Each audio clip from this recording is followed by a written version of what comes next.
Okay, so today we are going to be continuing the discussion of linear algebra.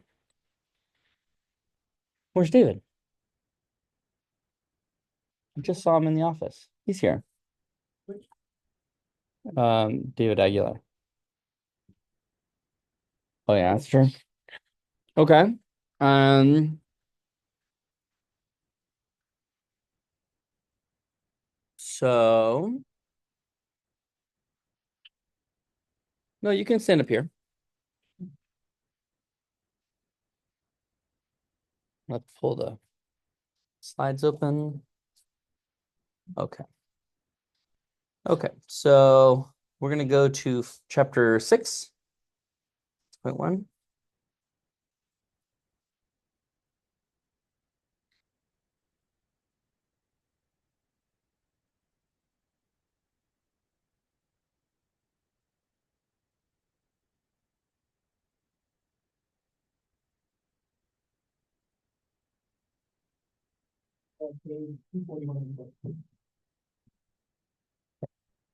There you go.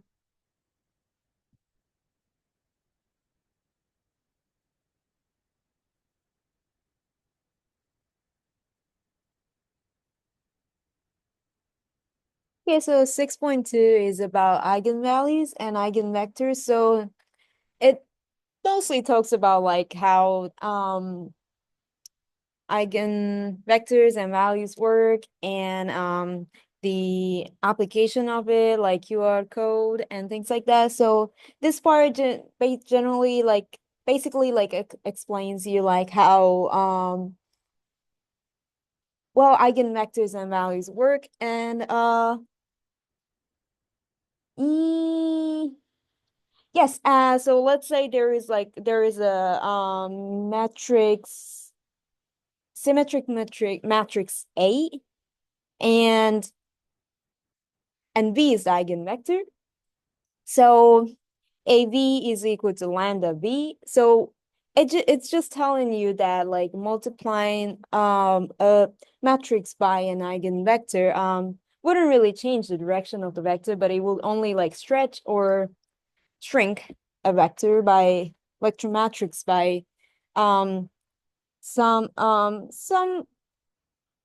some amount, and the lambda is the eigenvalue which shows like the factor of like basically like the scale like of like how by how much it got stressed or I mean what am I saying, how much it got stretched or compressed.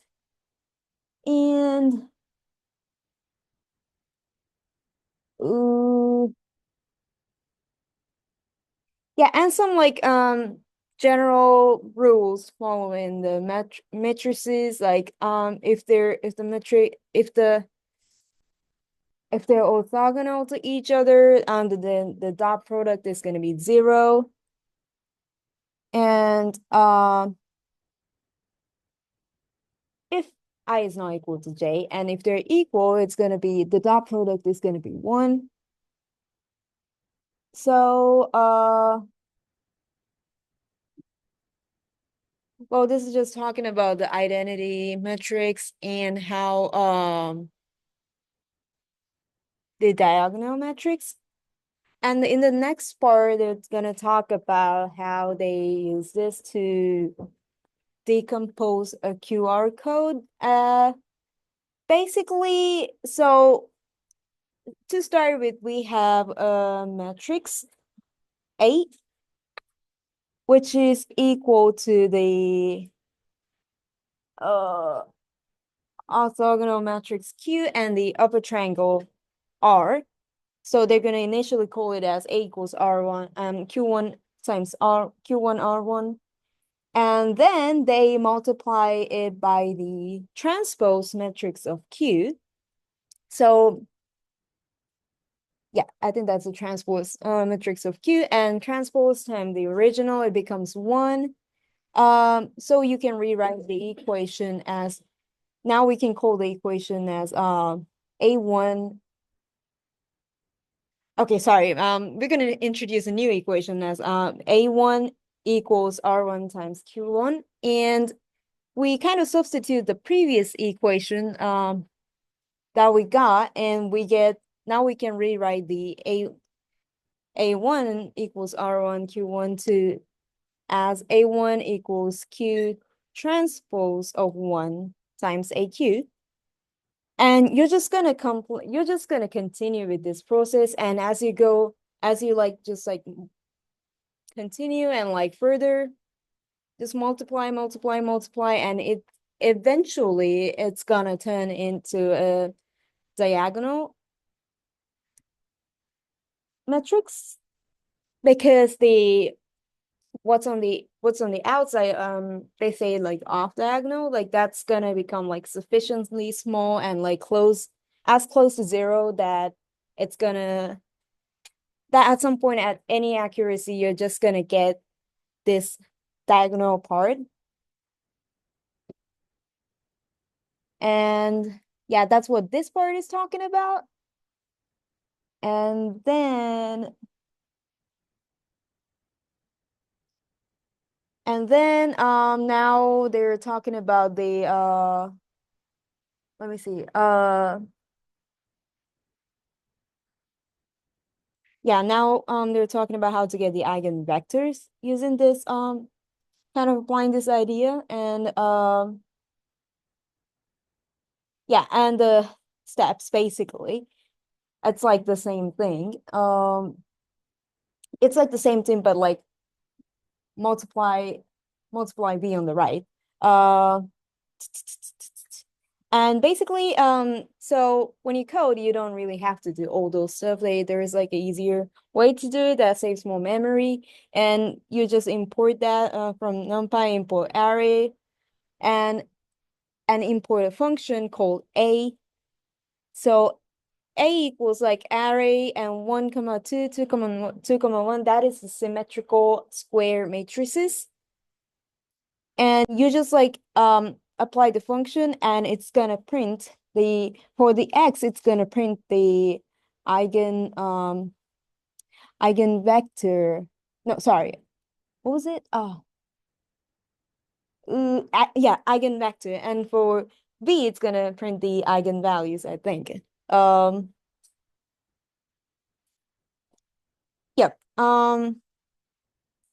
And in the other code, it's just in case if you want the,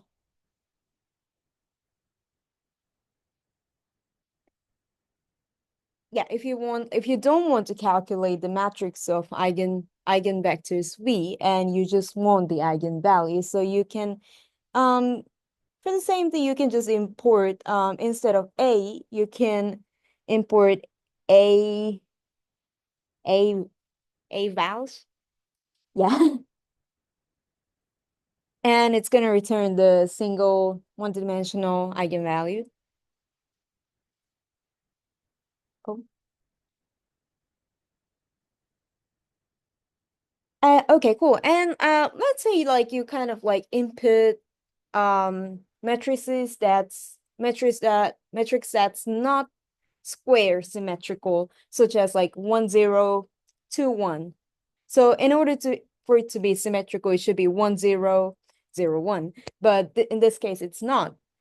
But what the code is going to do is it's just going to assume that these are symmetrical. It's kind of going to ignore the upper triangle, and it's just going to spit out the same answer as if it were symmetrical. And the rest of them are just exercises and goes to linear. Cool. So is it clear what we're doing with eigenvalues? Maybe not necessarily why we're doing it yet, because we're going to do some applications. Do you have questions on like how we're going to use the codes here? Are we gonna have to build our own crude program that does eigenvalues separately beyond, like without the function, or no? I forget, I haven't read what the exercise we're doing today on. Let's find out. Any questions for Angela?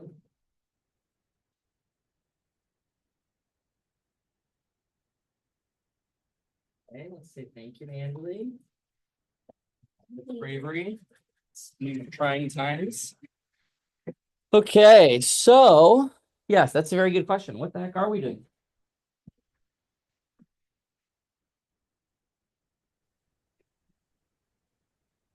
Anyone know? 6.9. So that looks like it is right after 6.8. So this would be an asymmetric quantum well. Oh my God, that's a lot of words in that order. Did everyone finish? I mean, they must have, right? Because everyone left. Everyone finished the linear algebra one from 6.1 and 6.4. Okay, so this will be harder. Okay. It's going to require us to know a couple of things that we don't necessarily know already. So if you've never done quantum mechanics before, you may say to yourself, what the fuck? But try not to think too much about the fact that it's quantum mechanics, and instead we're just going to build an array.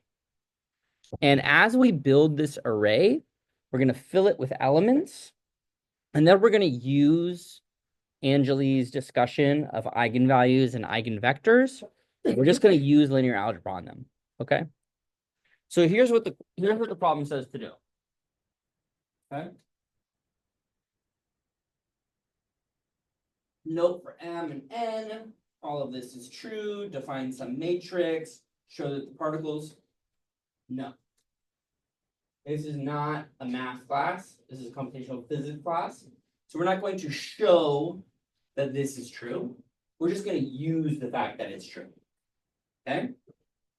So similarly, we have something that says HMN. So the locations in the matrix H of M and N are this, right? Now Vx, that's going to be something that we define later. ddx squared will happen to sine. You know how to do that, right? ddx squared. What's that? What? ddx squared of sine is negative sine. Very good. ddx squared of cosine is negative cosine. Very good. Okay, we should memorize these, right? Okay. Okay, so then it says that we're going to have some HMN, and essentially what we're going to do is we're going to take the case where the potential here is AX divided by L. That's a linear potential. Okay, so that's going to go out away from the origin in both directions, right? And what you're going to do is you're going to not show that the matrix is real, but you're going to find the locations of HMN given these three conditions, knowing that the integral looks like this, right? So you see sine, sine. Oh, very nice, very spicy, right? And then v of x, that's an x. Oh, very spicy, very nicey, right? Okay, so in fact, we should be able to write a general expression, right, on paper.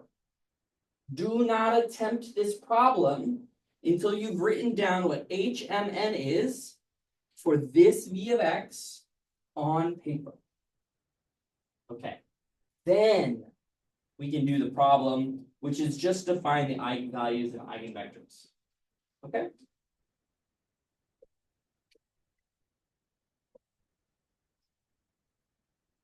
Have your best friend that you want to work with today?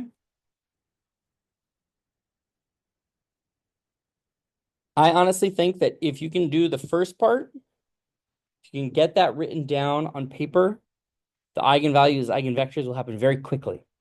And you might again get out of here an hour early.